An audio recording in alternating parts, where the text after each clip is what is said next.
Hey, what's up? This is your girl, Nicole Reloaded, and we loaded up with another video. I have not been feeling good today, so please forgive me if I sound a little sluggish. I got really, really ill earlier this morning, so please pray for me as I pray for you. Anyway, this is breaking news about Kamala Harris, and she is for the people. She is Joe Biden's VP pick. So I wanted to come and bring you guys some history about her, and I'm just going to let the background play. All right. Make sure that you like, share, and subscribe. Thank you for coming around, and may God bless you. Let's get into it. It is pretty incredible, Elaine, that in this day and age, this is a decision that was kept extremely close to the former vice president and a small group of advisors. Also, the idea that Joe Biden broke the news himself. His campaign had been telling us and the public that if you want to know who the pick will be, sign up for the text alerts. Well, I can tell you, I signed up for those on both of my phones and through email, trying to get prepared, and they came indeed with that news. The text did. So that's how everybody found out at the same time. So Joe Biden breaking his own news there. I think it's important to note the historic nature of this pick. I don't think we can say that enough. If Kamala Harris is elected, as you noted, she would be the first woman vice president. She is not the first woman to be a running mate. Of course, we've had Geraldine Ferraro and Sarah Palin, but she is the first running mate of as an African American and an Asian American. Remember, her mother immigrated from India. She also notably graduated from a historically black college and university, at Howard University. That is critically an important biographical note, given that we've seen Black voters play such a critical role and will continue to do so, especially Black women being the real driver and force of the Democratic Party at this point. And ever since Biden announced that he would choose a woman as a running mate, he had been under pressure by activists and outside groups and lots of Democrats to pick a woman of color. They were arguing that that represents the future of the Democratic Party. There are lots of questions given Biden's age about the historic nature of this pick and the importance of this pick, kind of this pick being noting kind of the next generation of leadership perhaps in the Democratic Party. All right, now to our Democratic strategist, starting with you, Antoine. What's your reaction to this pick? Well, I'm excited because I have a niece, three of them, have a mother, a sister, aunt, the son of sharecropping grandmothers. And so now all of them can look at 2020 and say they too can be one of them. And that is the first African-American woman to be vice presidential nominee for any party, any nominating party. I also want to congratulate my friend Kamala Harris. I don't know a more qualified person to be on the ticket with Joe Biden. I think she not only compliments him, she brings things to the table that can bring this party together in the end. And AKA Links, HBCU graduate, Howard University, a lawyer. She made history in California. I am totally convinced she will make history in this country again. For those who've been paying attention, this is a great example of how this business we in called politics is a game of addition and multiplication, not subtraction or division. Kamala Harris ran against Joe Biden in the presidential preference primary.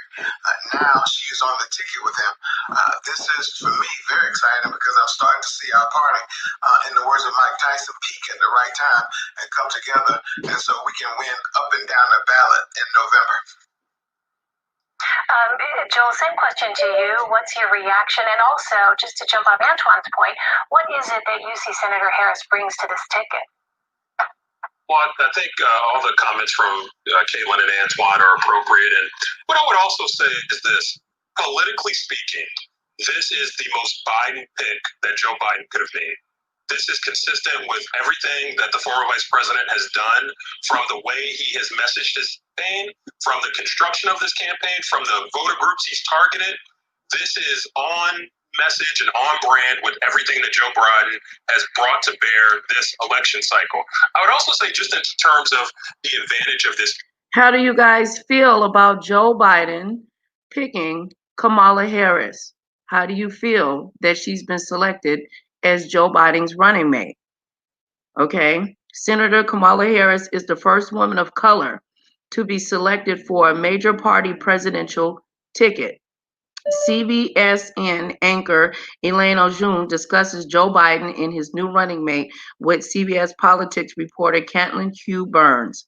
Political contributors and Democratic strategist Joel Payne and Arjun Seawright. CBS political contributor and Republican strategist Leslie Sanchez. This is a pick you can sell to all parts of the Democratic coalition. If you're a progressive, Kamala Harris is not Elizabeth Warren or Bernie Sanders, but she's progressive enough. If you're an African-American woman, you see representation in her. If you're an AAPI Democrat, you see representation in her. If you're a woman, a college-educated woman, you see representation in her. You can sell this pick to all the different disparate groups of the Democratic Party that Joe Biden needs to win in November. And I think that this will be the pick that makes the fewest waves. There were probably, and pardon the phrase here, there were probably politically sexier picks. There are picks that could have maybe been more narrative driving. But this pick is the one that continues the momentum that Joe Biden has built thus far, and it allows him to kind of continue the uninterrupted ascent that he's been on throughout most of the summer. What do you mean narrative? Hey, Elaine, can I say one thing? All right, hold on. The world is producing data at an unprecedented. Oh yeah, go ahead, Antoine. Go ahead. Yep. I think there were some people questioning what decision Joe Biden was ultimately going to make about his VP pick. But as Jim Clyburn said so effectively in his endorsement in South Carolina, that ultimately changed the game that got us to this point. We know about Joe Biden, but most importantly, Joe Biden knows us. It has been very clear from the very beginning of this process, Joe Biden understood where his bread was going to be buttered. That was by African American voters in South Carolina. He understood who was going to be doing the majority of the buttering.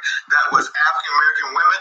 And as a result, we are here now to this point talking about Kamala Harris, a young lady from Oakland, California, to be on the ticket with Joe Biden that will not only stamp history, but could make another set of history in November. So for anyone who doubts Joe Biden about his affection, his love, and his appreciation for the most loyal constituency in a generation, Black voters, the proof is in the pudding with this announcement today. All right, let's go ahead and bring in from the campaign trail our intrepid 2020 campaign reporter, Bo Erickson, who is following the Biden campaign. So, Bo, first of all, tell us where you are. Tell us if you had any inkling, obviously, that this was coming today. Ooh.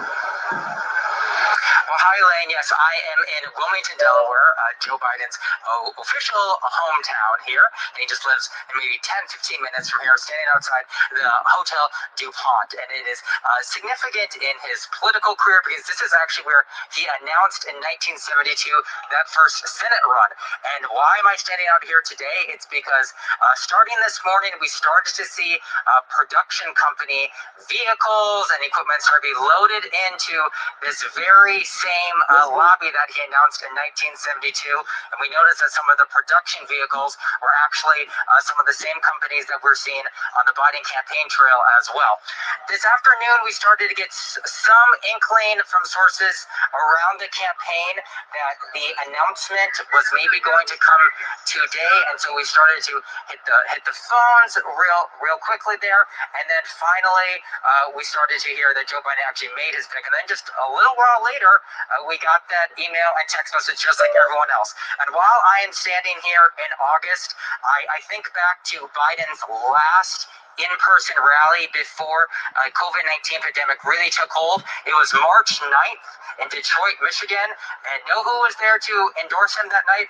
It was Senator Kamala Harris. So they actually had their potentially the last in-person rally as well. So they got that under the books. They just weren't the official ticket yet. You know, Bo, I'm also reminded you have been covering the Biden campaign for a long time, and we all remember last summer at that Democratic debate, there was that moment when Senator Harris went after Joe Biden, and it was on the question of busing, and Senator Harris brought up her own personal experience of having been bussed.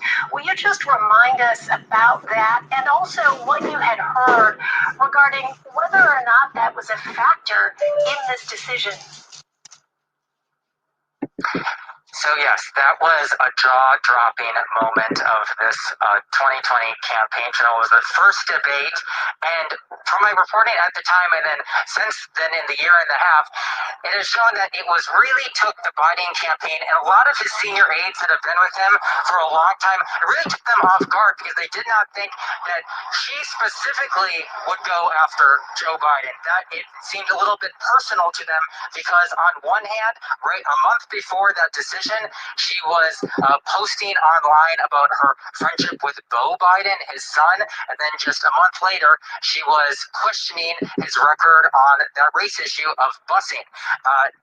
Senior Biden campaign officials were really bristled at that, but when we were asking Joe Biden about it this fall, it was December actually, when Senator Harris dropped out of the race, we ran after Joe Biden on the campaign trail, and he seemed actually pretty sad, I guess is the right word, that she was actually dropping out of the race.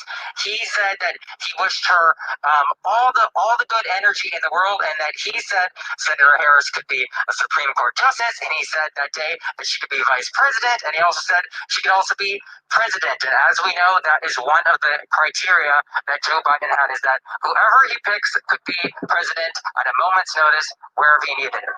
Since then, we heard, I'm sure it's been mentioned on the program too, I was running around, that he does not hold grudges. We were trying to see if he would actually stick by that and if he would hold that pledge to not hold grudges, and it seems like he has. All right, Bo Erickson for us. Bo, I know it's been a very busy day, and it's going to be a very busy next 24 hours for you. Thank you so much, Bo. I want to turn back to Joel Payne and the rest of our panel, but Joel, let me start with you.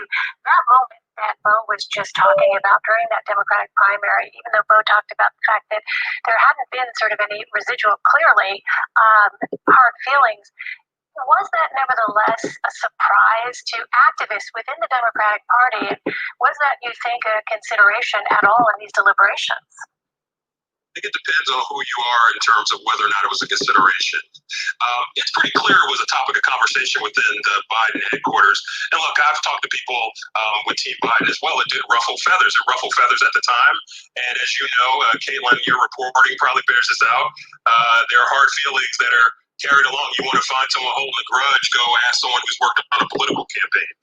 So that's just kind of the nature of the beast. But I do think that with the value of time and with the opportunity to reflect, I think Joe Biden made a choice to figure who would be the best partner, just like he was a partner for Barack Obama 12 years ago, who would be the best partner in making his case to the American public and also to bring together the Democratic Party.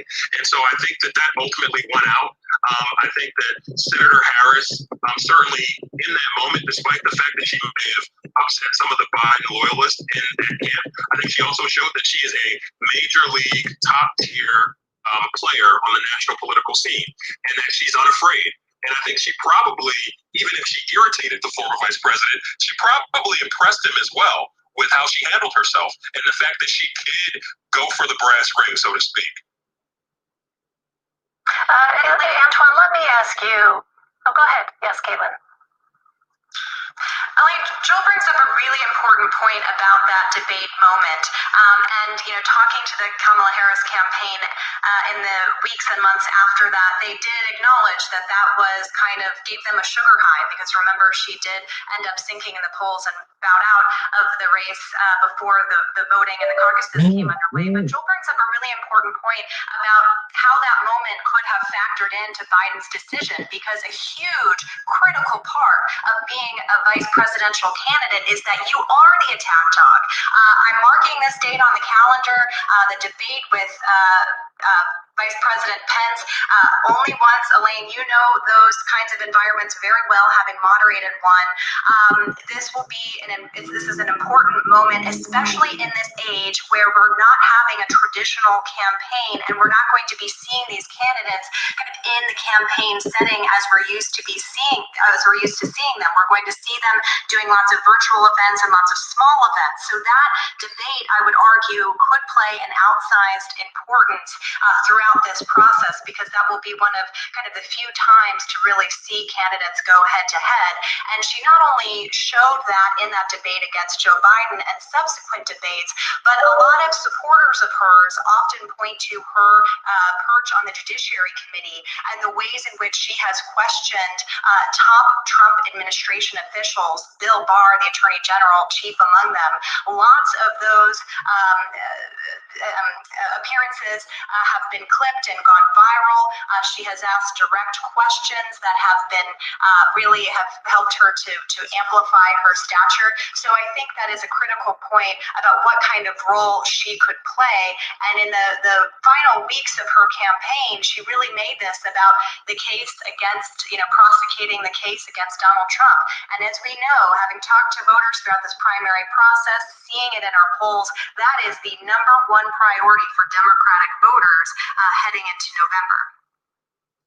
Let's go back to Antoine for a moment, because Antoine, I want to ask you about how much the political landscape has shifted in 2020 compared to 2016, especially when you talk about questions of race. I'm thinking about polls that, for instance, which showed in the wake of George Floyd's death, there was a significant majority of Americans who supported what it was that the Black Lives Matter demonstrators were protesting about. And I wonder how different the context is now, and what this particular choice of Kamala Harris does in this environment that we're in right now. Well, the temperature not only in this party has changed, but the temperature in the country has changed. And anytime big events have happened in the American experiment as we know it, big change has come as a result. I am totally convinced, not only with Joe Biden's loyalty to the people who brought him to the dance, but I firmly believe some of the events that have happened over the past several days, weeks, and months have also been a big push to get us to this point. And I think we cannot turn down the volume on that. Secondly, I think that this is a friendly reminder about African Americans' loyalty to the Democratic Party. And this is a true way to show our appreciation, affection, and love for their loyalty to showing up to vote election after election, particularly when it comes to African American women. And I don't know a place in this party that Kamala Harris can not only go into, but sit down in a room and talk to any voter who even thinks about voting Democratic. And I think that matters. At the end of the day, when you think about some of the things we continue to go through as African Americans in this country, it's so important to have one of our own at the table versus continuously having us on the menu. I am so glad that Kamala Harris will be at the table as a Black woman, as a mom, and as someone who I think will represent our community and our issues well. And when we get to a governing standpoint, she will be able, I think, to demonstrate and pull together and pull through the agenda of Joe Biden, just as he did for Barack Obama. Let's bring into this conversation Leslie Sanchez. She is a CBS News political analyst and Republican strategist. Great to see you, Leslie. Let me ask you about something Caitlin mentioned a moment ago, this idea that you are going to have now on this Democratic ticket a prosecutor to help prosecute the case against Donald Trump. And when you look at polls with respect to his handling of the coronavirus pandemic, you see that most Americans do not give him high marks for that performance. What do you think of this pick of Senator Harris as Joe Biden's VP choice? And do you see potential vulnerabilities there for Senator Harris and for the Biden ticket? There's tremendous vulnerabilities. I mean, on the one sense, it's a really strong positive. Anytime you have a woman that is ascending to that position, I mean, you can't deny that. To have a woman of color, to really understand the significance of that is tremendous.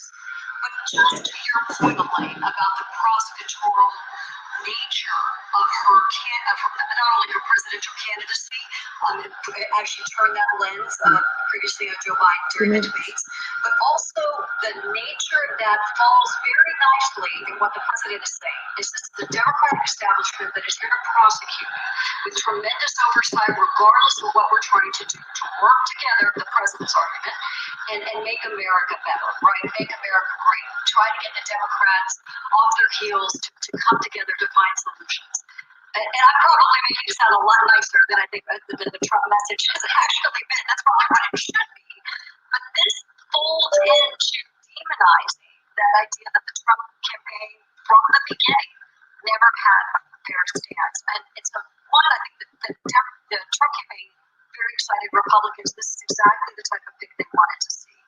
On the other side of it, women candidates particularly, and women that ascend to those top tiers, are looked at through the three C's: credibility, competency, and sometimes, as a pejorative, charisma. Do they have that star power to be on a stage, to draw an audience, and to raise money? And now the lens will turn to those criteria, fair or not fair, and how she's going to be able to balance and as the Democrats will improve the ticket. So, Leslie, Senate Majority Leader. Let me stop it right there and reiterate on this. Thank you, Rockwell, lovely one, for coming in. I really, truly appreciate it. And especially the people that's going to watch this on the replay. Senator Kamala Harris is the first woman of color to be selected for a major party presidential ticket. Celebrate, y'all. Forgive me, I don't feel good, so I'm trying, y'all. Mitch McConnell was asked before the decision was announced about this, and he said, it's always interesting to speculate about the choice, but it almost never makes a difference. He went on to say it'll be interesting to see who he picks, but in the end, people will vote on the two at the top, Trump or Biden. What's your thought on that, Leslie? In the end, given the environment that we're in the middle of a pandemic, that there is right now a national reckoning when it comes to racial issues in this country that's taking place. How much do you think this particular choice of a vice president is going to matter? For the Republicans, it's a mobilizing effect. It's exactly the type of candidate they need to look back at her record, to look back, they're going to say the bi-coastal liberalism, right, that you have from West and East Coast, and certainly on the West Coast in the state she represents, that's everything wrong with America. It's going to fall, already you're seeing messages into talking points about the contrast is very rich. But McConnell's exactly right. This comes to the top of the ticket. In many cases, again, it's another referendum on the president, how you feel about his leadership. But for, let's say, not even the never Trumpers, but Republicans who have went from sitting on their hands to wringing their hands to tremendous frustration about the Republican Party and this particular ticket, this does not give them that lifeline of hope. This looks like another progressive pull to the left is what the argument's going to be. So trying to pick up some of those soft voters who maybe were not as excited about turning out for Trump, it's now, I believe, something that's going to energize, ultimately, voters to coalesce back around the Trump campaign. Oh, it's definitely going to energize the people. I'm definitely voting now because, see, you know, I'm a Harris too. And y'all ain't know I was related to Kamala Harris because my last name Harris. You know what I'm saying? So technically, I got like kind of picked as the vice president running mate. You know what I'm saying? You know, Nicole Reloaded for the VP. You know, eventually the president. You know, YouTube. You know, in my own sector, like in my own world. You know what I'm saying? You know, and then we got. Like Rockwell, she could be like the Secretary of State. No, she'll have to be over the security. Okay, national security. And then Lovely One will be the national Secretary of State. You know what I'm saying? You know. And then, of course, my daughter would have to be the vice president. So don't hate y'all, you know. So how y'all feel about voting for Nicole Reloaded Harris for, vice president? I mean, I just want to thank all the little people. I want to thank the food stamp office for turning me away all them times. I want to thank CPS for investigating me and making me become a proud African American woman. I'm just so thankful for this day. And I know all you haters is bad. Y'all is bad. Y'all mad at me because I got picked as the VP and you didn't. I told you I was number one. You better ask my security, my national security. Okay. Oh, Lord. Mona Sabone will be the national treasurer.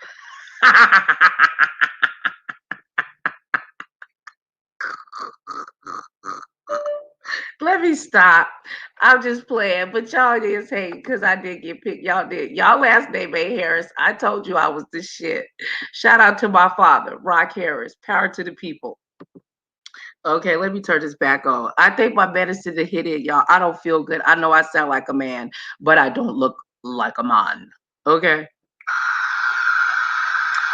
And to your point, Leslie, as you're speaking, I see that the president apparently tweeted an attack ad against Senator Harris. Things moving very quickly here, but exactly what you were just talking about, this notion of, in the words of this ad, quote, rushing to the radical left. Joel, let me ask you about that line of attack with someone like Senator Harris. How effective do you think that may be? Oh, I don't think it will be effective at all. No, you know that you would have to be the national security person, girl. Oh, yes, honey. The way you gather the girls and the boys. Oh, yes. You would be snatching edges, deporting people. Oh, making people pay their taxes. Pay your taxes, okay? All them cash apps y'all get. Rockwell gonna make sure you pay your taxes, okay? Then we gonna have Leo the Lions come through, and she is gonna make sure that she reads the books to the children. And then she might slap a bitch if need be. And all y'all little snorers, just sidebar, messing with Leo the Lioness, get up off of her coochie lips. You guys are so whack. Shout out to the truth. She peeped me up on game. We don't sell wooden nickels around these parts. And I think that's probably why so many Democrats are excited about this pick today. Boss. Kamala Harris is very hard to box in. Can't even breathe talking shit. Lefty who is going to veer the country far to the left. Like I said, you can sell Kamala Harris to progressives. You know, some progressives probably she's not going to be their cup of tea, but she's progressive enough. But she's also going to be comfortable to moderates, to conservative Democrats, to center of the party Democrats, frankly, like Joe Biden, who don't want the country to go so far to the left that it's out of step with some of the, more centrist traditions of the party. So I don't think that's going to work on Kamala Harris. If you look at her record, if you go on and look at what she actually has done on Capitol Hill, I've talked to some folks who've worked in the Senate at the same time as Kamala Harris, and what they'll tell you is that she gets plaudits not just from Democrats but from Republicans for her work on the Intelligence Committee. She's not somebody who is seen as someone who is going to fly off the handle and maybe say something that is just going to appeal to the base of her party. She is progressive enough, but she is not going to be somebody that's going to be easily caricatured. And I think, again, that's why so many Democrats are probably breathing a sigh of relief that she is, along with all of the other, various reasons that we've talked about her diversity and about her skill and the type of number two she can be for Joe Biden, but also because of what she signals. This is a good moment for Democrats who are concerned that the party might get trapdoored into going too far left.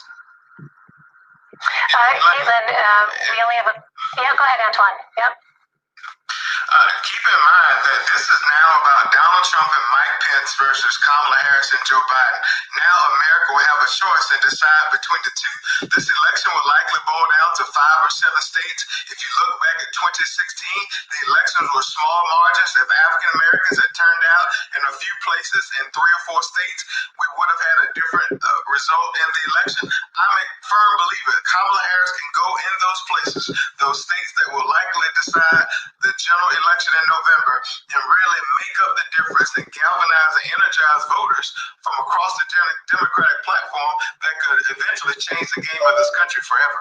And I just want to get Caitlin's take here right before we go to break. Yeah, Caitlin, just the idea of how unified does the Democratic Party appear to be at this moment?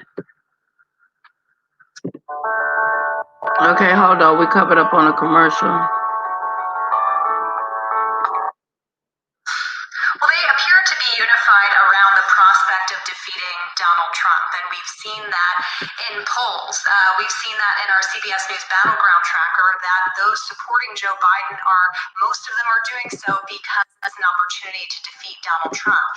This is certainly a pick that would help Biden energize some of the factions that have not yet been energized by his candidacy.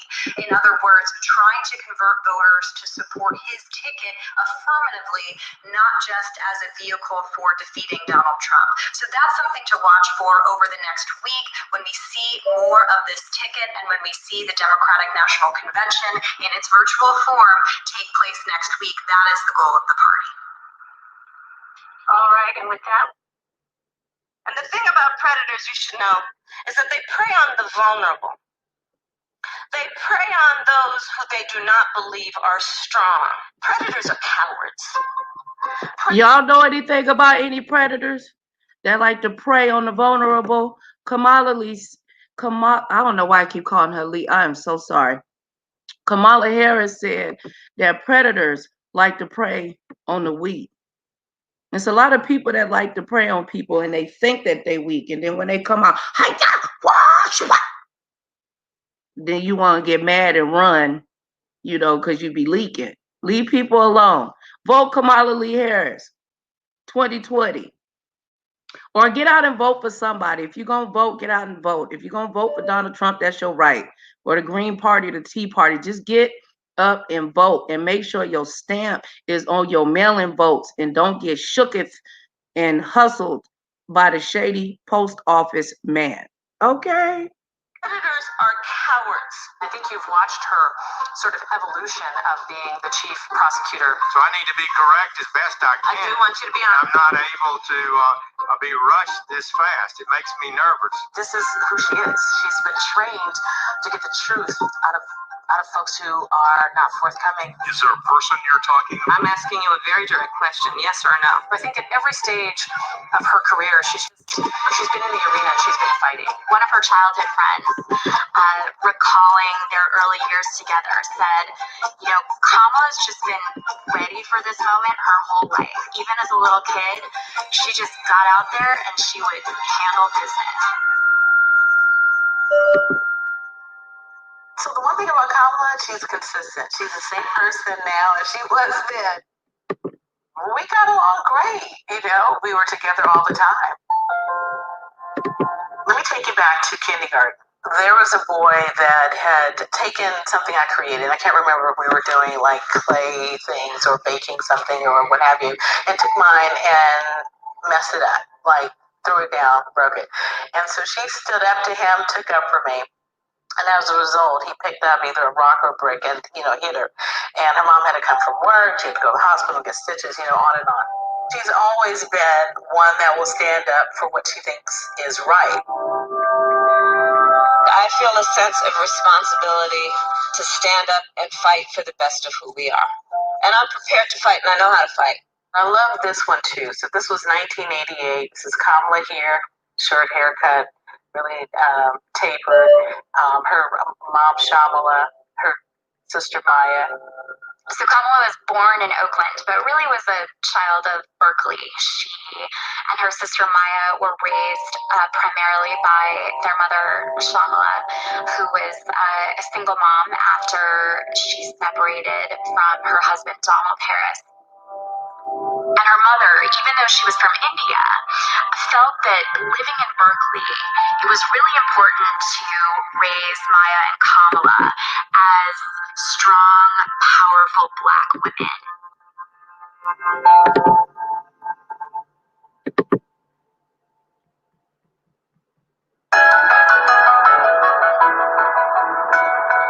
Kamala went to Howard University. That was where she really developed like a real sense of herself and her own power.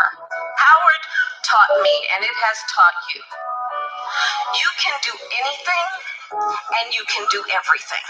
And while she was there, one of the big influences in her life was her sorority. You're also AKA. Yes, I am. Those are my swords, and my sands are in the room as well. There are close to 300,000 women in Alpha Kappa Alpha. It translates into a ready-made. All women, all Black women, and all minority women, Caucasian women, should be very proud today, just as being a woman. We count. We are important. This is one of the biggest elections, the biggest fights in the history of the United States of America. It can mean life or it can mean death. You make sure you educate yourself in regards to voting. Make sure that your IDs are up to date. Contact the DMV and schedule your appointment. Make sure that your addresses and everything are correct. Go on vote.com and make sure that your registration is properly in order before they try to say it's too late. Be proud today, women. Be proud. We serve a good God. God chose her, not Joe Biden. Believe that. Who will come when she calls. This isn't just a friendship or sisterhood. We're talking about political power. We're talking about political power, and we have. Got a commercial, y'all.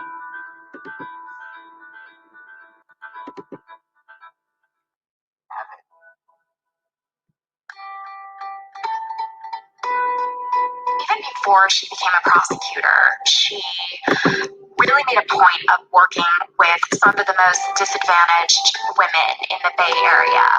She was organizing folks to figure out how to battle the real problem of sex trafficking in young women. And I was immediately enamored by her. She was young and amazing, but super tough. Scared and facing a felony conviction for selling cocaine. But the single mother caught a break when she was diverted to Back on Track, a reentry program that diverts young, nonviolent, first-time drug offenders from prison back into productive life. We charge them for committing a crime. They go to a courtroom and plead guilty because they did commit a crime. And this is about accountability. There's no fiction here. It's about, yeah, you did commit a crime, accept it, own up to it, and then let's talk about what we can do to change the circumstances going forward. When Kamala created Back on Track, she deeply knew and understood the flaws in the criminal justice system. She came into office, she was very clear, not on my watch. Sometimes it was 7, 8, 9 at night, and she would, again, dressed like she was entering the courtroom. And I remember one of the young women asked her, I know you say lovely, but for us to be having an even keel and be an honest person, if we say that you can't vote for whoever the people choose, it might discourage some not to go out and vote at all. Once they get in front of that voting machine and they look around, they could walk in front of an older person or a younger person and see that they're voting, and it might encourage them to change their mind. You never know what you're going to do until you actually sit down. People have changed their mind at the voting booth. Encourage all to vote, regardless who they vote for, because it doesn't count who they're going to vote for until they get in front of that voting machine. That's what my dad told me, so get mad at him, your dad. About to get up. ever dressed down to work? And she said, I would never come in front of you not being my best. What I saw her do with no resources, with an instinctual drive to change the system was amazing. I hold the office of District Attorney for the City and County of San Francisco. Congratulations. You know, it's important, I think, to remember that she was running as the first female DA in San Francisco in our city's history. So we never had a woman in the state of California that had never been a person of color to be DA. And she's a beautiful African-American Asian woman. She's pretty. They try to act like looks don't matter, so they, but they'll probably try to go in on her looks and her appearance. So You know, what's funny is something that Kamala would say a lot of, you know, people might be comfortable with women in leadership, but not when it comes to their safety and not when it comes to their money. She was so deep in third place. I remember someone in law school pulled me aside and he was like, Susie, it's really admirable that you're supporting this woman. She does not have a chance, and if you really want to be a prosecutor, you can't support someone who has no chance against the sitting DA. Kamala wouldn't stop. 38-year-old Kamala Harris came out of nowhere, was swept into office as San Francisco's district attorney, and as she did, she made history. She was the first woman. Those were the hardest years of her career. Officer Isaac Espinosa was killed nearly 2 weeks ago on duty in the Bayview district. 21-year-old David Hill is accused of shooting Espinosa with an AK-47 assault weapon in the unprovoked attack. Isaac Espinosa was a model cop. He was the type of person that you'd want on your side out there in the community, keeping you safe. He was undercover. Pretty much everyone in the community was calling for the death penalty for this suspect. And Kamala Harris had made her position on the death penalty clear when she was running for DA. She didn't believe in the death penalty. She did come under extreme fire for that, and she was really out there on her own. But her conviction never wavered. She took it from all sides on that case, and I think probably the most bracing example was being at the funeral of Isaac Espinosa, and U.S. Senator Dianne Feinstein had been invited to give a eulogy, and she departed from her prepared remarks, and she called out the district attorney, not by name, but making it very clear, right in front of Kamala Harris, that she felt that this was a case where the death penalty was warranted, and Kamala Harris stood her ground.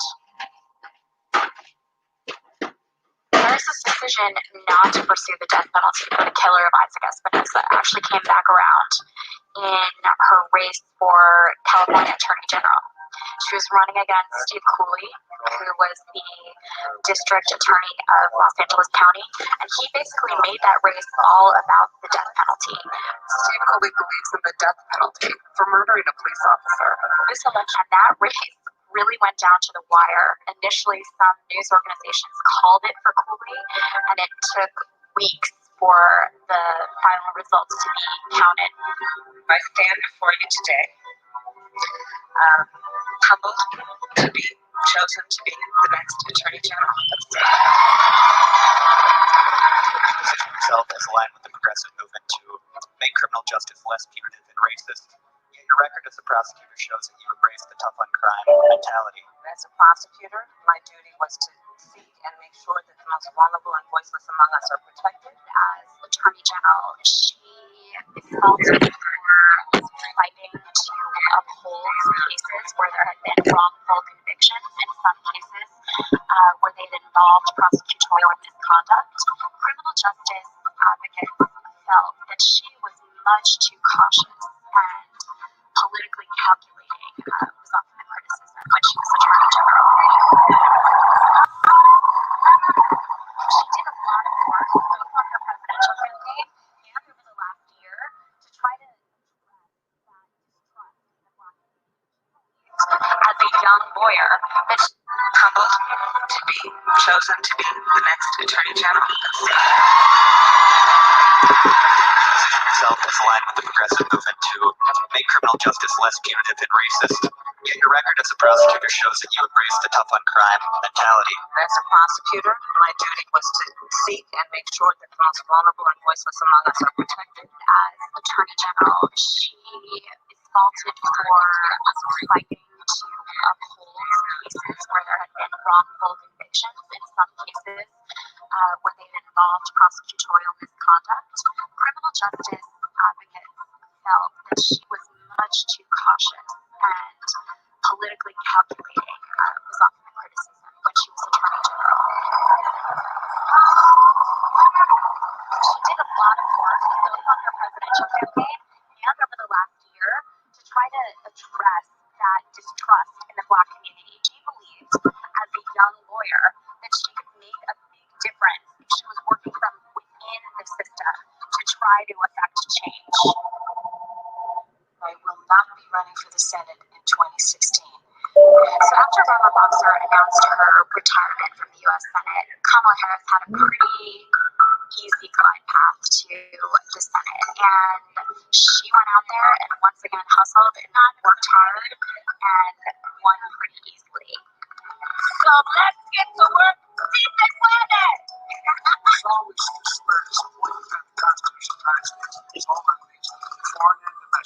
Once Harris made it to the Senate, she really made her mark not so much through legislation, but in the hearing room.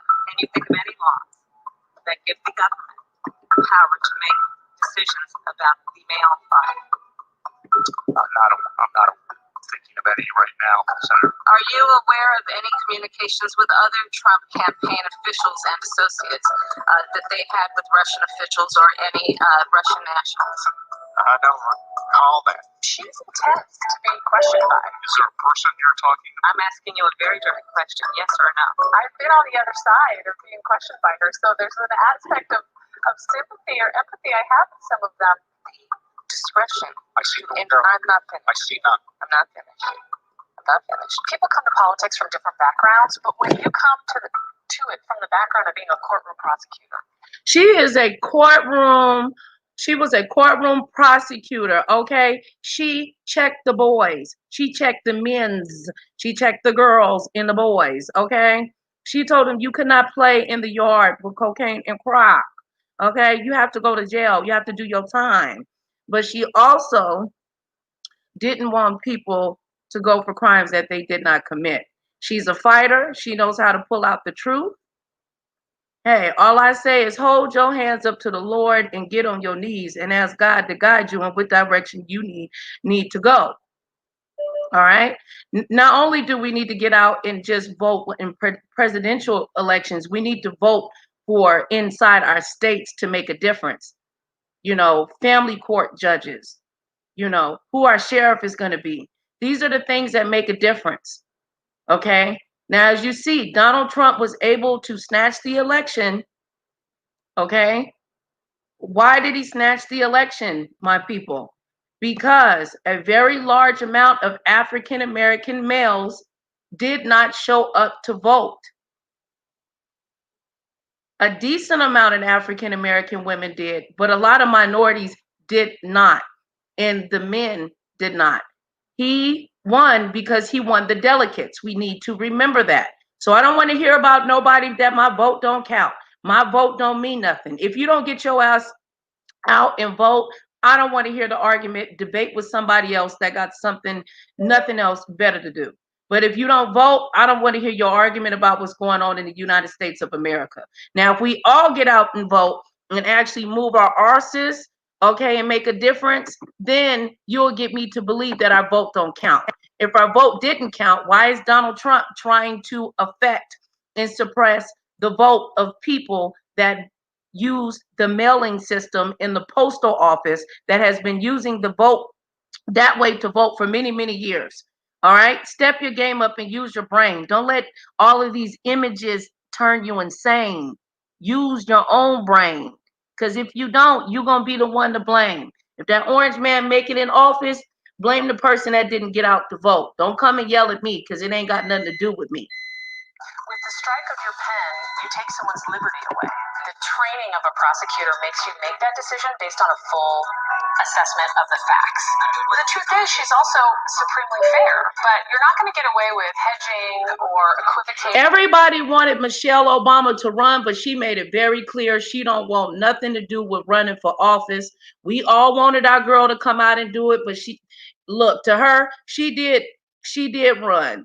Like my baby Cheyenne said, she was the president. She tired now, okay? Let her write her books and oil up her legs like Wendy Williams is doing. Or dodging, that's not going to work.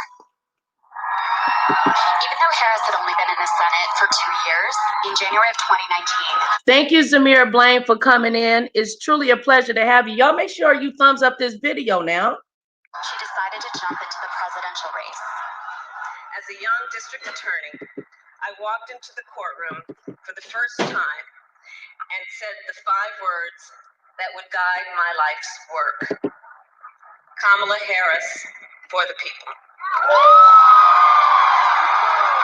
So Kamala Harris looked like such a formidable candidate at the beginning of the race, but she never was able to maintain her position in that top tier steadily. She really struggled with fundraising, and she had a lot of infighting within her campaign, with some aides saying privately that it wasn't exactly clear who was in charge.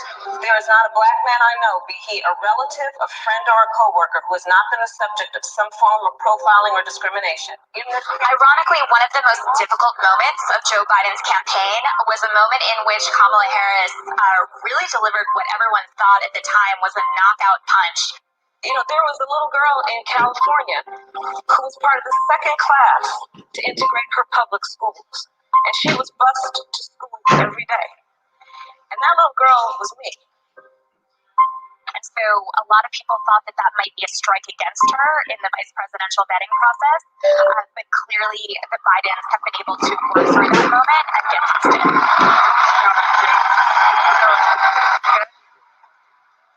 As a Gen Xer who's now 55, she does add a bit of youth and vitality to the ticket, and that's certainly something that will be important in terms of drawing in younger voters and female voters, which will be incredibly important this fall. You belong. You belong. And we are all in this together. And he needs to go back to where he came from. So Kamala Harris's role in the closing months of the campaign will be to be out there every day, taking the incoming from the Trump campaign. How do you think she's going to deal with that? She's going to do what her mother would do. Fight back. That's right. Fight back. Fight back. Make sure your driver's license is in order. Make sure you got some gas in your car. Call your church. Get your mask and get your ass up and vote, baby. Make a difference. I don't want to hear about nobody complaining. God don't help us. Oh, we going down as a country. We burning, but you sitting on your butt crying. Oh, you two start mess. Make a difference. Get up and do something. Okay. Can you do something? Is it hard? Do you need a hug? Do something. Now give me a chance to gather myself. If anybody wants to come on the live stream, just let me know. Let me know. Let me know. California homeowners, if you have a power meter like this on the side of your house, you can qualify to erase your energy bill. Breaking news, Democratic presidential candidate Joe Biden has made his choice. NBC News has confirmed that Biden has picked California Senator Kamala Harris to be his running mate, the first woman of color in history to be chosen for such a position, ending weeks of suspense and making good on a promise he made during the primaries back in March to name a woman to run as his running mate. A job Biden himself held for 8 years under Barack Obama. So the Democratic ticket is Biden-Harris. For more, let's go right now to White House correspondent Kristen Welker. Kristen, what can you tell us? Well, Lester, as you say, this is an historic pick by former Vice President Joe Biden, being the first African-American female to be a running mate on a presidential ticket, and it comes after weeks of deep deliberations. She is, of course, a senator from California. She is someone who was in the primary running for president herself, and of course, we all remember that first debate when she took sharp aim at the former vice president, and that was something that really rankled some of Biden's supporters, and something that was focused on during this process, something that he and his family certainly spent a fair amount of time thinking about. Is she someone who can be trusted and loyal? And ultimately, clearly, Biden making the decision that this is the person. I don't think that now, they're going to try to use the fact that she came after Joe Biden and, and checked him. But the good thing is you want a vice president that is willing to provide the president of the United States with good advice, not afraid to challenge him, not afraid to challenge the office in the position that they play, because that could be a game changer for not only the United States, but the world as a whole. Who is going to be the strongest running mate and person to serve with him if he does, in fact, win the White House. Now, what are some of the strengths of Senator Harris from the perspective of Joe Biden? She is someone who is tested, Lester, not only on the national stage in terms of having run for Senate, she's run a national campaign for president herself, so she's someone who has been under that type of fire. She's someone who brings a strong debate performance to the table, someone who they thought will be a formidable candidate against Vice President Mike Pence on the debate stage. So those are among the things that we are told are the reasons that Biden determined to pick Senator Harris. And again, this is going to be an historic pick. Biden was getting a lot of pressure to choose an African-American running mate in recent weeks, not only in the wake of protests nationwide in which people have been calling for change, but also because a lot of African-Americans feel as though this is an inflection point in the nation's history. Now, I am told that is just one of the reasons that Biden decided to pick Harris. This is someone with whom he feels he's not only going to have a strong partner on the campaign trail, but once he is in the White House, Lester. Hey, NBC News viewer.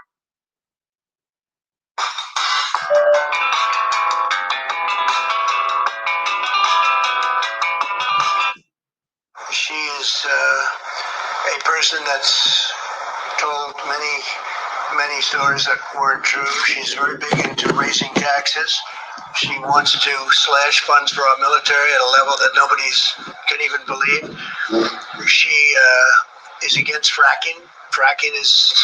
She's against petroleum products. I mean, how do you do that and go into Pennsylvania or Ohio or Oklahoma or the great state of Texas? She's against fracking. Fracking's a big deal. She's in favor of socialized medicine, where you're going to lose your doctors, you're going to lose your plans. She wants to take your health care plans away from 180 million Americans. 180 million Americans that are very happy with their health insurance, and she wants to take that away. So she was my number one pick. I mean, she was, as they would say, because hopefully you'll start college football, she was my number one draft pick. And we'll see how she works out. She did very, very poorly in the primaries, as you know. She was expected to do well, and she ended up at right around 2% and spent a lot of money. She had a lot of things happening, and so I was a little surprised that he picked her. I've been watching her for a long time, and I was a little surprised. She was extraordinarily nasty to Kavanaugh, Judge Kavanaugh then, now Justice Kavanaugh. She was nasty to a level that was just a horrible thing, the way she treated now Justice Kavanaugh. And I won't forget that soon. So she did very poorly in the primaries, and now she's chosen. So let's see how that all works out. What are your thoughts on what the president had to say about Senator Harris? He doesn't sound too worried, although when we're talking to our sources close to the Trump campaign, there are some real concerns about Senator Harris and what she brings to this ticket. And we've heard from President Trump, right, in the past, expressing, if not outright admiration, at least sort of respect for Kamala Harris's political abilities. He recently was saying that she would be a fine choice. At the time of her rollout, when she entered the presidential contest in January of 2019, he acknowledged being impressed with her rollout. He thought she had done that quite well. But I do think listening to the president just now, Jim, the framing that he's clearly and his team are clearly looking to sort of build around Kamala Harris, a slasher of funds for the military. She has lots of things she'll have to explain, a tax raiser. And then here, this notion, he uses the word nasty when he talks about women especially, but this notion that she was nasty to Joe Biden on the debate stage, and that he thought, the president was saying that he would not have picked her because of how nasty she was to Joe Biden, that he was surprised Joe Biden would pick someone like that. I think the Biden folks are eager to have that contrast. They want to draw and say, that's exactly the difference between Trump and Biden. Biden is somebody who can take a punch on a debate stage from a competitor and turn that around and understand that they can fight for common cause to defeat Donald Trump, whereas President Trump seems to think that that would be disqualifying. I think the president there just laid out sort of a character contrast that the Biden folks are eager to embrace, Jim. And the other thing I thought was interesting, David, is that he defended his Vice President, Mike Pence. There was no indication there that President Trump is thinking about dumping Mike Pence from the ticket, even though there's been speculation arising time and again that may happen. I've talked to Trump campaign sources, talked to Jason Miller over the weekend, who denied that was going to take place, the Trump campaign advisor. But David, I will tell you, I talked to a Trump campaign advisor not too long ago, earlier this afternoon after the Kamala Harris news was announced, who said that it is believed by some close to the Trump campaign that this Biden-Harris ticket is going to be tougher than Hillary Clinton and Tim Kaine. What do you think of the challenge that Kamala Harris poses for the Trump campaign being a part of this ticket? Yeah, I mean, I think that's an astute observation of your source saying that. I think Joe Biden has already shown that he is going to be far tougher competition for Donald Trump than Hillary Clinton was, and that's due to one big thing. That's due to the president's handling the coronavirus pandemic, which at the end of the day, Jim, and we're going to talk a lot about Kamala Harris and what her past statements and her record are and sort of what she adds to this ticket or what potential challenges. But at the end of the day, this is going to be a race between Donald Trump and Joe Biden. People tend not to vote for the person who's in the number 2 slot on the ticket. But I think looking at where the state... I don't know. I believe that this is a change for the Joe Biden and Democratic ticket by him picking Kamala Harris. This is going to bring people out to vote that weren't going to vote just based on the fact, regardless if they know about her or not, that she's an African-American woman and that Joe Biden picked an African-American woman. And then based on the fact that she is a woman, and then you have to think about Asian Americans and people, different minorities, Hispanics and stuff like that. This is going to send a rush. Also, there was a lot of in regards to different groups that were requesting for Joe Biden to pick a African American and as well as a female pick. He listened. So people will listen to you if you come out of numbers and you stump your feet. Make noise, people. Make noise. This race is today. The Trump folks are right to think that they are facing stiffer competition than perhaps they faced in 2016. We're in a whole different kind of political environment. Very different environment, David, and we've got an outstanding panel of experts and analysts here. I want to go to Van Jones to get his reaction to what the president just had to say a few moments ago. I thought it was notable, Van, that the president took a swipe at Elizabeth Warren, used the term Pocahontas again, which is obviously a racially offensive term, and is using that kind of racially offensive language on the same day that Joe Biden is making history and selecting an African-American woman to be on his ticket. There's some real irony there. You see the president, Tracy, he's circling her in the ring. He's trying out his combinations. Nothing that he said landed, and nothing that he said is going to make a difference. I'm going to say this. Ella Jo Baker is happy up in heaven right now. Shirley Chisholm is happy. Barbara Jordan is happy. Van Luhamer. Kamala Harris inherits an incredible legacy of African-American women who have stood up for the best in this country, who stood up to bullies and insults, who have had enough pride and self-respect to maintain their dignity and not to back down. She is the last in a very long line of people who right now are rejoicing in heaven that an African-American woman with her dignity, with her poise, with her strength, with her toughness, has endured this gauntlet and is now will be standing next to the next president of the United States. And that cannot be erased by any of those little stuff you just saw the president trying to do. They don't have a way to hit her heart. You just saw it. Right now, they don't have a way to hit her heart. They were trying out little trial balloons. You'd expect them to have been ready because people have been saying it's been her for about a week. This is going to be a formidable ticket because you do have a reason now for people to get excited. You got a reason now for people to get back out here and make some history and to try to bring this country back together. I think that what I'm seeing in social media, certainly people have some concerns about some of her criminal justice stuff. That is completely being overwhelmed by people's excitement about Kamala Harris being added to this ticket. And Malika Henderson, as you know, African-American women have been described as one of the pillars of the Democratic Party. We heard that time and again during the Democratic primaries. Picking up on what Van Jones just had to say, this is tricky territory for President Trump, is it not? In that he has so often employed racially incendiary language throughout his political career, and now Kamala Harris is standing there on this ticket for 2020. Racially incendiary language as well as sexist language. If you think about what he just said, he was really fixated on Kamala Harris being nasty. She's so mean. Rachel, I understand you've come up with a solution to the Trump problem. Now, as you know, us Brits have a long history of he often uses that kind of language to refer to women.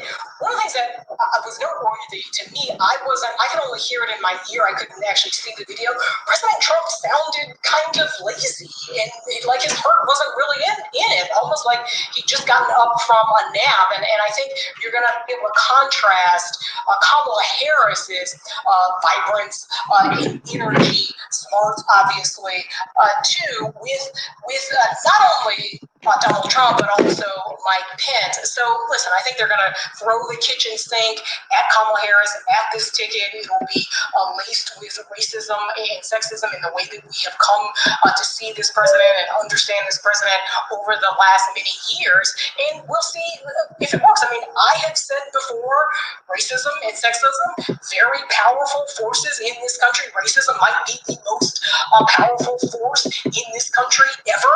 And so it's still a big risk. It's still a big bet that you see Joe Biden making, that this country is in a place where they feel comfortable elevating a black woman, Indian American, a woman to the second highest office of the land. We'll see. Again, obviously Kamala Harris has navigated racism and sexism her entire life and won in California over and over again. So if you want somebody who's navigated that kind of gauntlet successfully, she is certainly the pick. But the forces of racism and sexism still very powerful.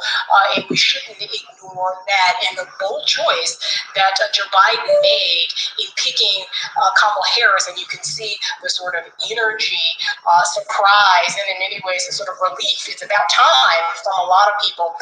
Van was talking about online, and certainly I think all around the country, women of color saying they have toiled in the fields, both literally in this country and then in the fields of the Democratic Party, right, for decades, and pushing this party over the top, whether you think about Joe Biden's candidacy or Barack Obama's candidacy or any number of senators and governors across the country. So it's finally time that a woman of color get this chance, and certainly her hard work over this last many years in California and her rate of success, has brought her to this.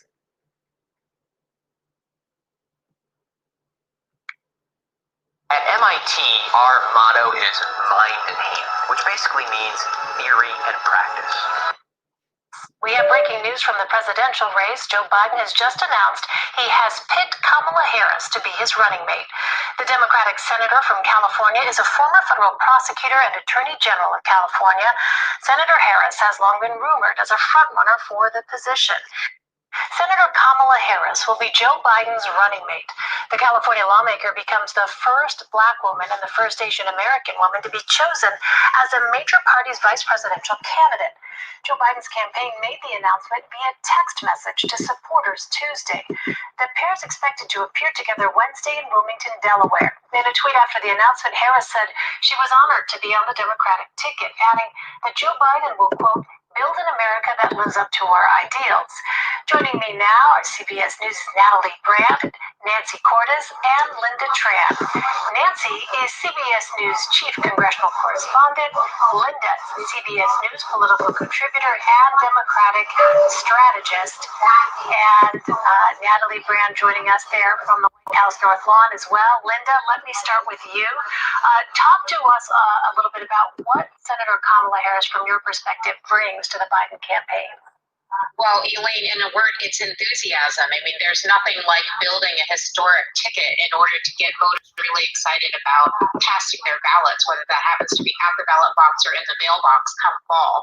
And that's obviously something that is going to be critically important. It would have been important in any election, but in this. Now, let me ask you guys this. When is the first time y'all felt juiced up about actually really going out and vote? Okay, I've had several people hit me up that said they weren't going to go vote, but they going to vote now. So maybe it might be the first time in history that somebody actually come out to vote for the VP versus the president of the United States. All I say is get out and vote. Get your ass out and vote. Whoever it is you choose to vote for, just get out and vote. Just vote. Cycle in particular, as we have this ongoing, very real public health considerations with the pandemic, and then also a concerted effort that's been underway by the sitting president and his campaign machine to kind of undermine the electoral process. It's very important that people get excited about turning out for that ballot.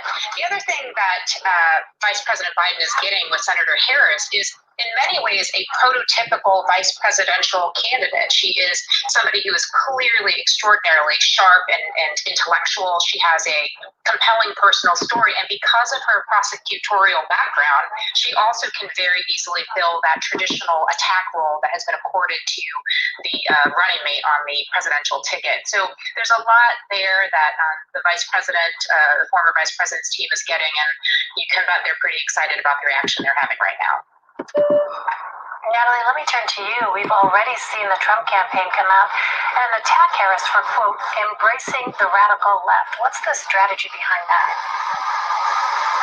Well, that's a major criticism that we've seen this afternoon from the Trump campaign and also the president himself. Shortly after this announcement was made, the president was asked about Kamala Harris being chosen as the running mate during his press briefing Tuesday evening, and he called Harris his #1 draft pick and also said that she didn't perform well in the primaries, but was expected to do so. You might remember she actually didn't get a chance to go before the voters in the early states during the primaries because she ended her presidential bid in December before Iowa had its caucuses. So we still don't have a real test among the voters of how she would have done during the presidential primary earlier this year. But we've already seen from the president and the Trump re-election campaign attacks against not only Harris, but Biden for, quote, handing the reins over to Harris and saying that she will really control this ticket is their claim and accusation. And well, you know that they're going to go in and try to rip Kamala Harris. I mean, her last name is Harris. Yes, I have gotten picked to be the vice president. Kamala gonna call me in a few hours, so I have to hurry up and shut this live down. You know, make sure that you thumbs up the video, like, share, and subscribe. I know a lot of people have a lot of emotions, a lot of passion, but I really believe in my spirit that you need to go out and vote like your life is dependent on it.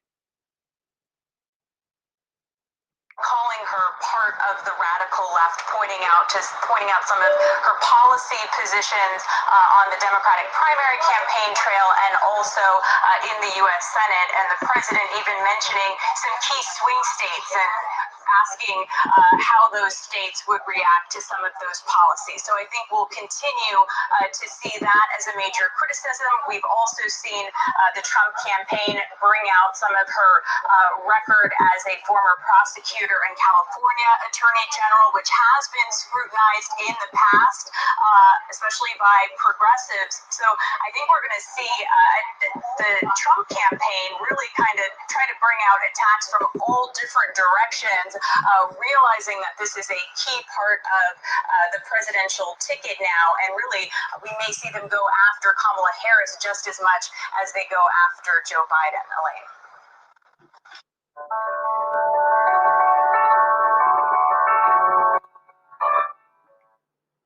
Well, Nancy, you have been covering Senator Harris on Capitol Hill. What can you tell us about her record as a lawmaker? You know, Elaine, often when a new lawmaker comes to Capitol Hill, as Kamala Harris did in early 2017, it can take a while to kind of find your footing and make your mark. This is a community of extroverts all looking to get attention, but she didn't have any problem with that because, as she showed very early on, she was so adept at grilling witnesses in these big blockbuster hearings because of her prosecutorial background that her interrogations, if you will, often went viral from her very early days as a senator sitting on the Senate Judiciary Committee, the Intelligence Committee, grilling major Trump officials, two attorneys general, deputy attorney general, Brett Kavanaugh, the Supreme Court nominee. Her questions were so direct often that they rattled. Yes, I think I might do a video on that and show Kamala Lee Harris dragging these old racist men all up and down through the White House. Oh yes, at the heel, honey. She was pulling toupees, earwax, honey, pulling hair out that they didn't even know that had. Put a pink wig that had a braid on it in the back. Shout out to.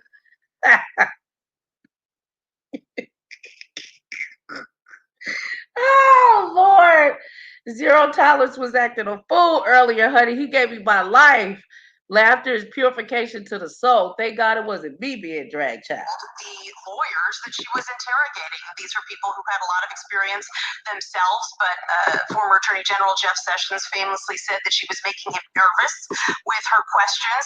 Early on, there were a couple of Republican colleagues who didn't like her rapid fire style, even though that style wouldn't have been all that unusual had it been employed by one of their male colleagues, but they interrupted her. They told her to let the witness finish answering her questions. That kind of died out after a while, but those exchanges cemented her reputation as someone who was somewhat fearless and B, quite prepared for a lot of these hearings where you only get about 5 minutes to really get some of your biggest questions answered. And so Democrats are hoping that skill.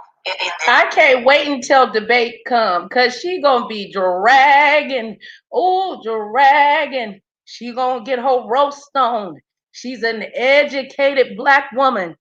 History has been presented. Find your happy place, honey. Okay? It's good being the wife of a president, but a VP, if Joe Biden was to die, I hope he don't. But if he was to go on to glory, or maybe that hot place downstairs, that means that they would have to inaugurate her as the first and only African American. Help me out, baby. What was I going to say? She Black, right?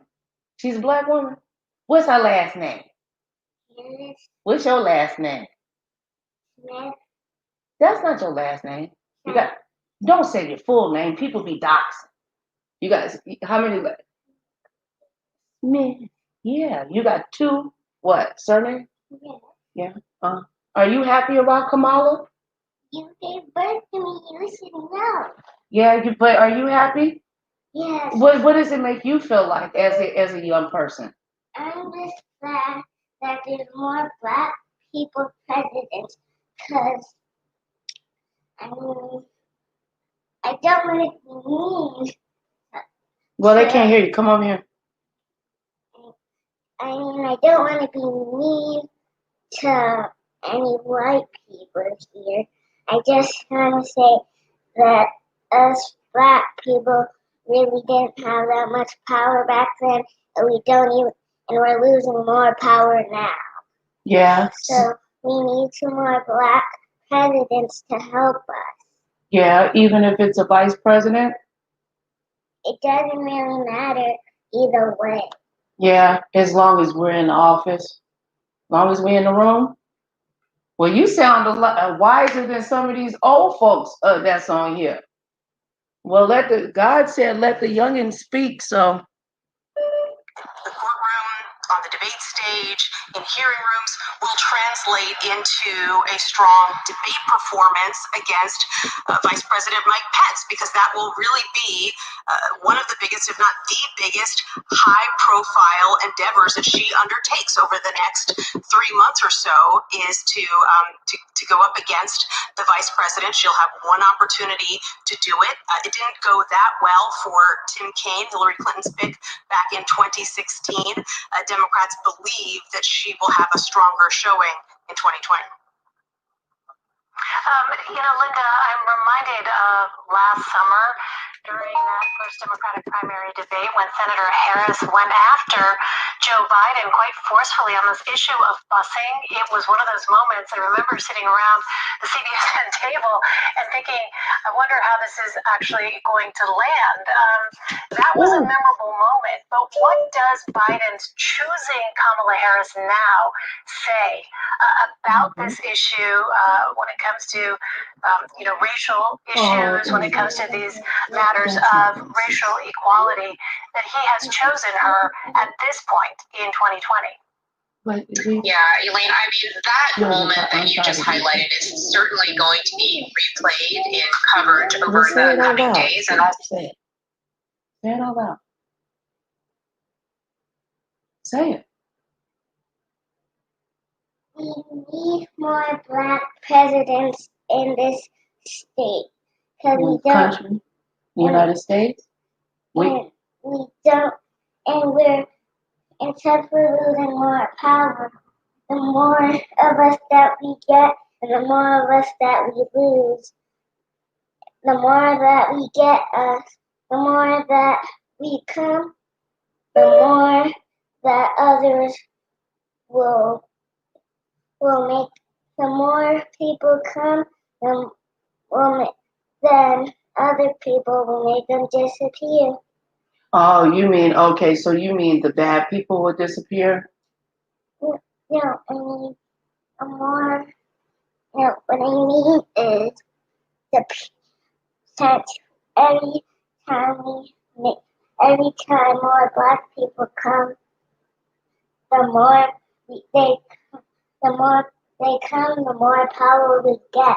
Like since white people keep killing us, the more that white people keep killing us, the more that we lose, the more power we lose each Yes, time. that's true. But do you know that African American people also kill black people too as well, in large numbers? Yeah, but African Americans are also black. Why do they want to kill their own people? Well, that's something that we'll have to discuss on a later date. That gets a little bit deeper. But there's a lot of, it's just true. Yeah, I know. But yes, Caucasian people, officers have killed African Americans. Yes. It's a problem across the board, baby. And most people, mostly almost every single cop is getting mad because every time they look at their shadow, they recognize that it's black. Okay. And their skin is white. Okay, well, baby, you can't say everybody, okay? Not every Caucasian person thinks that way. Not every black person thinks that way. But you saying when they recognize their shadow, they see that they black? No, what I mean, you're going to get me flagged, girl. What you say? No, what I mean is some cops are like, how do I explain it? Some cops are like,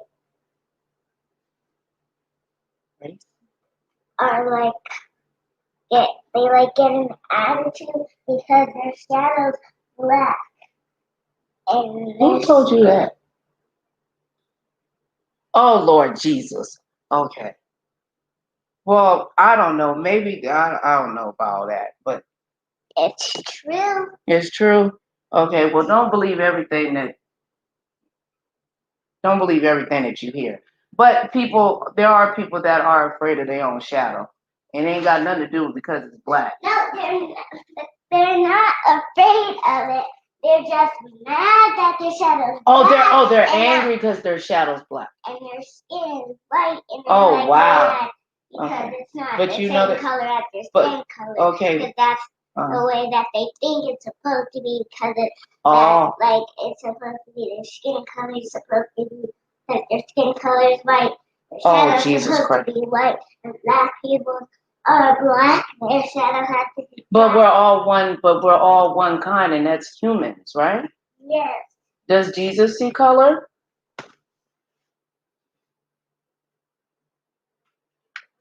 Everybody sees colors. Everybody sees colors, but Colors are the key to the door of love. yeah. Well, But God doesn't. But God doesn't see colors. And don't point at me. Your mama ain't dead. Hey, anyway, this is an adult channel. Get out of here. I'll put you on kidspolitics.com. Okay. So I'm willing to bet it's going to be taught in college and university classrooms for years to come. But what Cheyenne will be making a channel called kidspolitics.com. Wait for it. it doesn't show is the relationship that they had going into that. It doesn't share with us the close relationship she had with his son, Bo, who was, as we know, the Delaware State Attorney General. And so they had a long-standing relationship that preceded that, and a lot of trust, we imagine, between the two of them that will play very well into this next phase of this campaign, and also into governing beyond it if they were to win come November through the end of the year here, depending on how long the analysis plays out. But as you point out, Elaine, the moment that we're in right now is unprecedented on so many levels. It's not just an issue for Black communities or broader Black and Brown communities in the United States. The wake of what we've seen play out after George Floyd and the kneeling on his neck is something that has really united people all around this country from lots of different walks, certainly the progressives, certainly Democrats, but also independents who are concerned about systemic racial injustice. And Joe Biden choosing Kamala Harris sends a very, very strong message about his commitment and what it's probably going to look like under a Biden presidency. Since 1893, we've had but one passion: perfecting the art of olive oil. Only the finest olive. You know, Natalie, I wonder, what is it that we have been hearing from the president and his campaign about the issues that he wants to emphasize right now? Obviously, we have seen polls that show many Americans do not approve of his handling of the coronavirus pandemic, but we've seen the president, for instance, hold events at the White House in recent days and weeks talking about supporting law enforcement, for instance. What is it that we have seen most recently the president emphasize and really try to highlight? Well, I think some of the key issues that we're going to continue to hear about all campaign season long will be this debate over criminal justice reform and police reform, where there have been clear stated differences across the two different sides. Now that we have the two complete tickets, we know that that is a big issue that will continue to get a lot of oxygen, as well as, of course, the economy, which has been the cornerstone of the Trump re-election campaign. Already today, we heard the president talking about Kamala Harris wanting to raise taxes and aligning her with what he and the campaign call the radical left. Taxes, Green New Deal, some of the issues that would really rev up his conservative base. And so what we're seeing is him speaking to his base, and as Linda was talking about earlier, Kamala Harris will definitely excite progressives. So now the question becomes, how do these two different tickets try to reach out to the moderate voters in the middle, and how do they try to hone their message to speak to them if right now the two sides are being painted as extremes, and how does that play out in these key battleground states, especially across the Midwest and Rust Belt?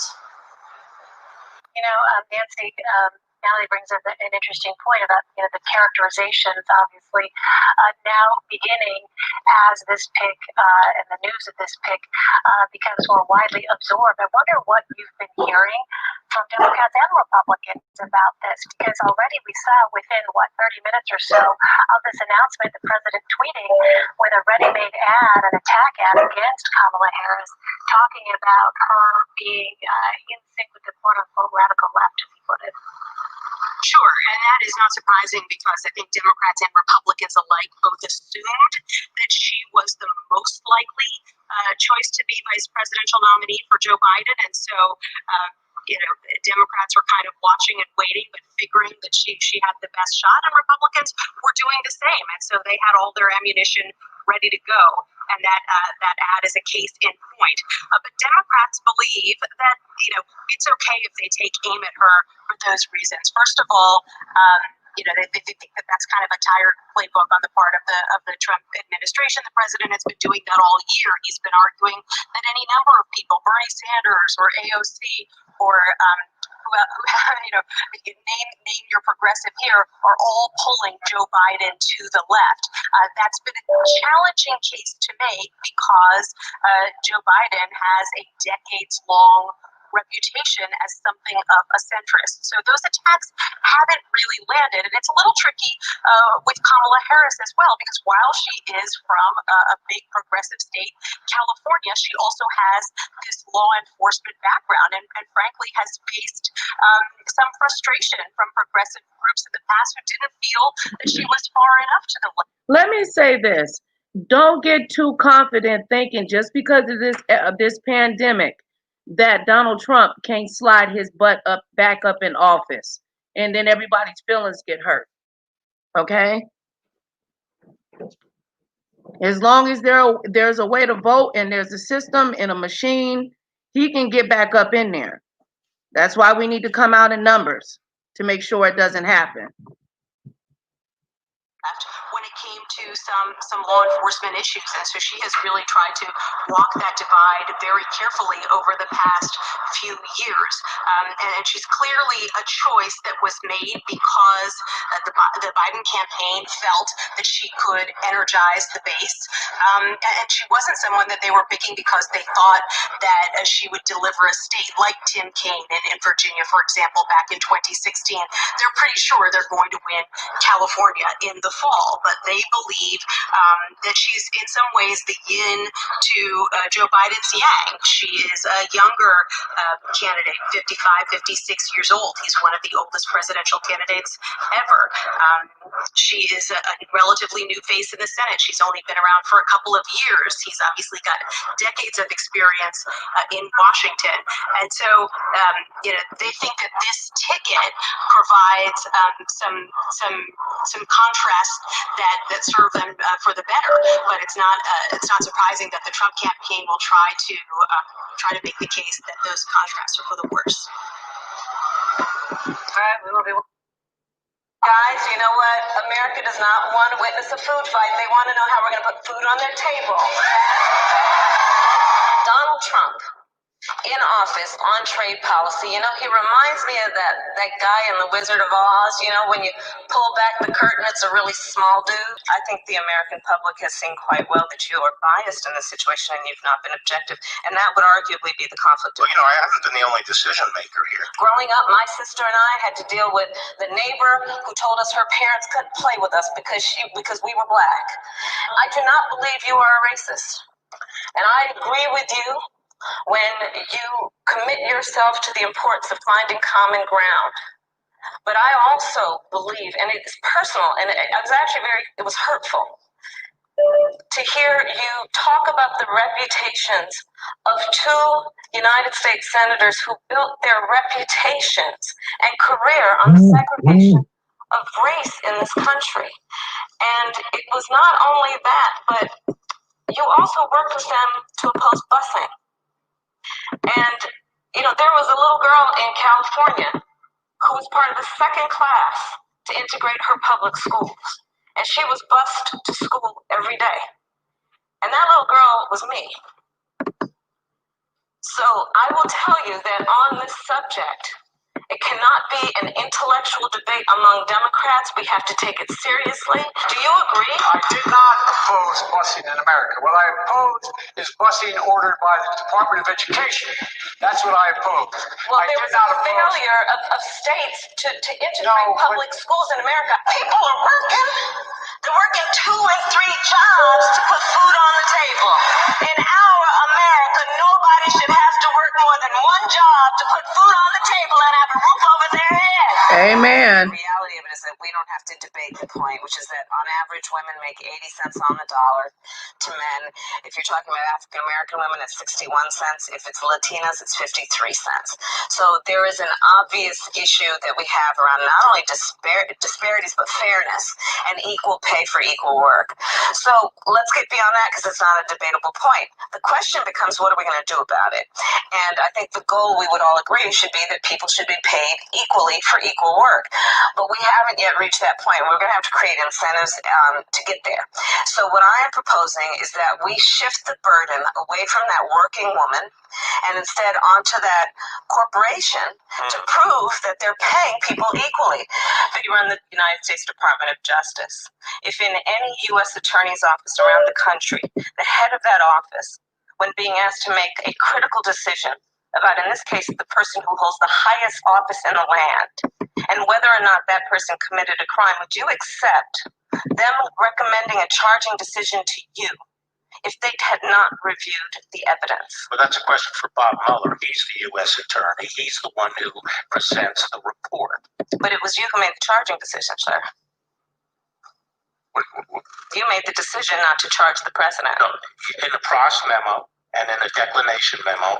You said it was your baby. What did you mean by that? It was my baby to decide whether or not to disclose it to the public. And whose decision was it? Who had the power to make the decision about whether or not the evidence was sufficient to make a determination of whether there had been an obstruction of justice? Prosecution memos go up to the supervisor. In this case, it was the attorney general and the deputy attorney general who decide on the final decision. And that is based on the memo as presented by the U.S. Attorney's Office. I think you've made it clear that you've not looked at the evidence. We can move on. I think you've made it clear, sir, that you've not looked at the evidence, and we can move on. The only way we're going to truly achieve change is when there are people in the system who are willing or pushing to do it, and when there are those folks who are outside of the system demanding it. I am very clear that some of the success that we've been able to achieve around criminal justice reform would not have happened in recent years were it not for Black Lives Matter. And the intensity and the brilliance of that movement that forced at least that there would be some counterforce to the status quo, which is so reluctant for change, if not hostile to change. All right, y'all. Woo! That was Kamala Lee. I'm tired now, y'all. Anybody want to come on and got anything to say? Let me run y'all comments real quick. Ooh, my computer, my laptop about to fall. Oh, it's hot up in here, honey.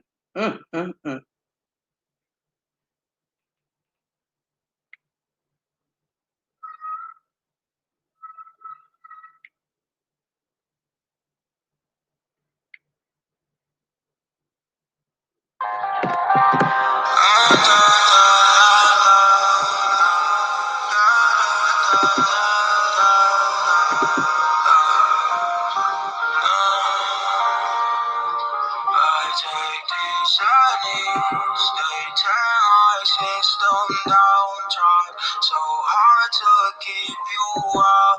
I went crazy by myself, crying alone. Anxiety, it keeps me on the edge, close to jumping off this ledge. I sit back to clear my head, space moving on these sadness. They tear my system down, try so hard to keep you out. I went crazy by myself, crying alone, spaced out. Staring at the ceiling, talking to my demons. That's for a reason why I feel the way I feel. Found the one who cheated on me, sex without no meaning. I gotta keep what I stay for my style. Now I try so hard to stay medicated so I don't have to face the wrong I've done. I take these some days and my system down. Try so hard to keep you out. I went crazy by myself, crying alone. Anxiety, it keeps me on the edge. Don't know these days. Try to clear my head since you've been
All right. So I see somebody in here that's different, and her name is Be Different Fee.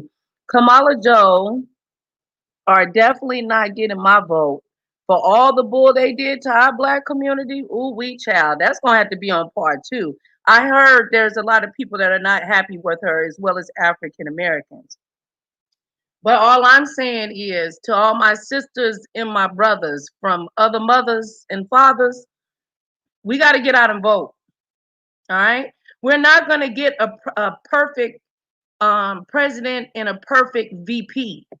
We got to find the one, excuse me, that will do us in the United States of America, in the world, the least amount of harm. The only time we're going to get perfect and perfection is when the Lord Jesus Christ comes again. We serve a God that is a living God. Everybody has their beliefs, but over here on Nicole Reloaded, we believe in the Trinity, that the Father and the Son is one. Through God, all things are possible to those who believe, as long as you're willing to receive what the Lord Jesus has for you. Closed mouths don't get fed. Jesus sitting right next to you on your bed. You know that God will never leave you, nor will he forsake you. God, the Father, the Heavenly Father, Yahshua, the name of all names. He has many names. Yahshua, Hamashiach, the one that died for you. See, the numbers go down when I start talking about Yahshua. Y'all ain't ready for all of that. Be ready when I'm coming for the Love of Christ videos. But we're going to have to put that on Patreon, y'all, because last time I wanted to praise the Lord, I got hit with hate speech. So if y'all want those deep down, breaking down the Lord Jesus Christ and getting to the names of all names, Yahshua HaMashiach, you know, y'all let me know about that. You know, there's a lot of stuff that's going on in this world, y'all. But let me tell you something, what my father told me. My daddy told me, regardless of whatever, that the Father already has everything. It's already predestined. It's already planned. Whoever ends up in office is because the Father has chosen him. But it's up to you to make a difference. Okay? The Father didn't create us to be robots. Okay? We have feelings and emotions. He does not tamper with our free will. So anyone that tries to teach you that, you know, God trying to control you and get you to do this and to, you know, not do unto others, you know. And it's a lot of people out there that say that they love the Lord, that they really say that they love him. But how can you say that you love the Lord, but not love your neighbor, which you seeth every day? He say, if you deny, can somebody help me out? If you deny, I think you deny your neighbor or something like that, that the Father would deny you in front of, if you deny my son, that I would deny you. See, there's only one way to the Father, and that's through the Son, y'all. When you praying, we all, hopefully, we wanted to get to the one that makes the rules and the regulations on this earth. And that's our Heavenly Father. He comes in different shapes, sizes, and forms. He comes to you through people, places, and things. And see, the Bible says that a triple braided cord is not easily broken. One by itself can't stand, but two or more or three can stand together and also can keep one both warm underneath a blanket. See, it's powers in numbers. We don't have to agree on everything. We're not going to agree on everything. I would have a big problem with being in relationship with people that believed in everything that came out of my darn mouth. I'm not perfect, neither are you, but there is one that was perfect. I love you, Father. I thought I was going to die earlier this morning. Thank you. Shout out to my sister Rockwell for dealing with me over the phone. It's sick as a dog, but you know, I had to give her love on that. Ain't no money worth in the world for your friend to listen to you be sick as a dog and say, how long it take to drive to Vegas? Thank God she got another call on the phone to disrupt her, so she didn't have to figure out, girl, you would have still been driving, okay? But when you feed into your sister, when you feed into your brother, when you feed into mankind, your spirit fills with nothing but abundance. Be fruitful and multiply.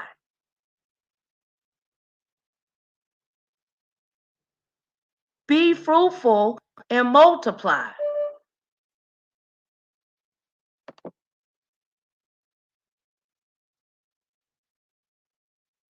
I don't know, lovely one, but it was considered as hate speech, my sister. I'm still trying to figure out that to this day. But they hung Jesus on the cross, so if you don't go with whatever narrative they want, then they come and drop the hammer on you.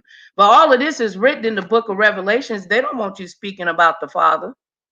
Eventually, they're going to remove Bibles and everything. So you got to know the Lord for yourself. Don't let nobody teach you about the Lord. Go read the Bible for yourself and ask God to guide you and to guide your footsteps in where you should be. And if your mind is not a double-minded, because God said he would rather choose for you to be either hot or cold. If you are lukewarm, he will spew you out of his mouth. So find a way to either be hot or cold. He wants you to be either one. And then let me just say this too as well. See, if you're under attack right now in your life, if your finances, if your health, if your mind is under attack, Lord, okay, and you confused and you don't know your right from the left, and you just so discombobulated. Let me tell you something. The devil comes to kill, steal, and destroy. That is his objection. Okay, that is his mission. The devil is the prince of this earth, and don't y'all forget that. He has power. That's why his job is to kill, steal, and destroy. It ain't to make you happy long term. It's minimal falsehood happiness. So any YouTuber that is on here that is fighting for their channel, that has been demonetized, that has a voice, that wants to speak about the Lord and things that mean things to them, that's important, that's going to make a change in a difference. Don't let the devil sit you down. You stand your ground. 10 toes firm to the ground and come back. And hold your head up high. But you need to remember, when you hear those voices that speak into your spirit, make sure you can determine that it ain't the devil telling you to go on there with that messed up stuff. It might look good, it might get you the numbers, but it sure hell ain't gonna get you into heaven. And the sins of a father and a mother will affect their child. Generations to come. What you do does make a difference. Just because you ain't been shook up and choked up yet. You might go all the way to 40,000 subscribers, but the bigger you are, honey, my dear, my son, my brother, is the bigger you'll fall. The earth crust has been shooketh. Don't let the devil play with you. Now, thank you all for listening to me. And remember, through God, all things are possible to those who believe. As long as you're willing to receive what God has for you. Be a blessing and not a curse. It's about unification and not separation. Check on your strong friends and tell Jesus that you love him. Forgive someone today so the Father that you love will forgive you.